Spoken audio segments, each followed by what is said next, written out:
예수님이 오셔서 죽으신 이유. 5.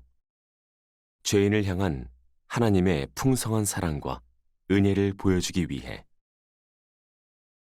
의인을 위하여 죽는 자가 쉽지 않고 선인을 위하여 용감히 죽는 자가 혹 있거니와, 우리가 아직 죄인 되었을 때 그리스도께서 우리를 위하여 죽으심으로 하나님께서 우리에 대한 자기의 사랑을 확증하셨느니라. 로마서 5장 7절, 8절. 하나님이 세상을 이처럼 사랑하사 독생자를 주셨으니 이는 그를 믿는 자마다 멸망하지 않고 영생을 얻게 하려 하심이라. 요한복음 3장 16절.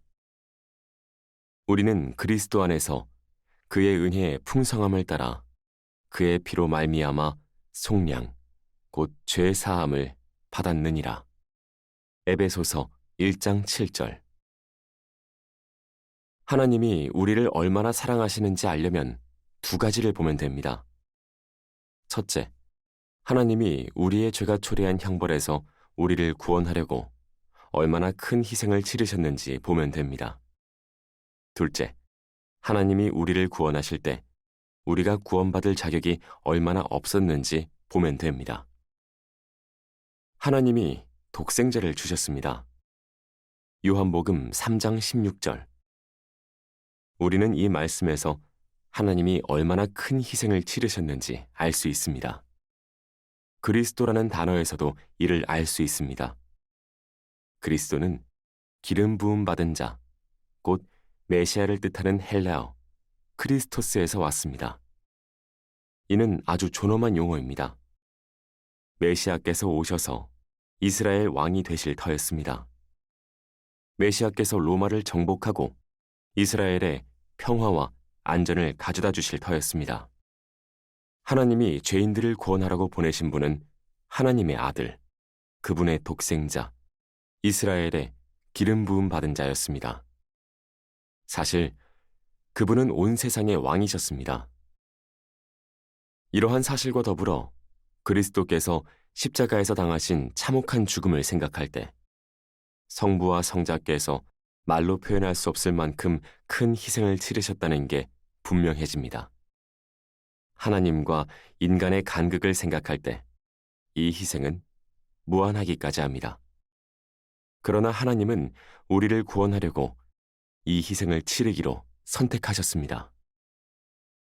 또한 우리가 구원받을 자격이 없음을 생각할 때 우리를 향한 하나님의 사랑이 더 크게 다가옵니다. 의인을 위하여 죽는 자가 쉽지 않고 선인을 위하여 용감히 죽는 자가 혹 있거니와, 우리가 아직 죄인 되었을 때에 그리스도께서 우리를 위하여 죽으심으로 하나님께서 우리에 대한 자기의 사랑을 확증하셨느니라. 로마서 5장 7절, 8절. 우리는 하나님의 희생이 아니라 그분의 형벌을 받아 마땅한 존재였습니다. 이렇게 말하는 사람이 있습니다. 하나님은 개구리를 위해 죽으신 게 아니다. 그러므로 그분은 우리가 인간으로서 갖는 가치에 반응하셨다. 이는 은혜를 거꾸로 뒤집는 말입니다. 우리는 개구리보다 나쁩니다.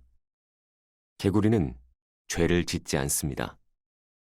개구리는 하나님께 반역하지도 않고 하나님을 하찮게 여기며 모욕하지도 않습니다. 하나님은 개구리를 위해 죽으실 필요가 없습니다. 개구리는 그리 나쁘지 않습니다. 그러나 우리는 매우 나쁩니다. 우리의 빚은 어마어마합니다. 오직 하나님의 희생만이 이 빚을 청산할 수 있습니다. 하나님이 우리를 위해 치르신 희생을 설명할 길은 하나뿐입니다. 이 설명의 중심은 우리가 아닙니다. 하나님의 은혜의 풍성함입니다. 하나님의 희생은 모두 거저입니다. 하나님의 희생은 우리의 가치에 대한 반응이 아닙니다. 하나님의 희생은 그분의 무한한 가치가 흘러넘친 것입니다. 결국 하나님의 사랑은 이것입니다. 엄청난 값을 치르면서까지 우리를 영원토록 행복하게 할 그분의 무한한 아름다움으로 자격 없는 죄인들을 매료시키려는 열심입니다.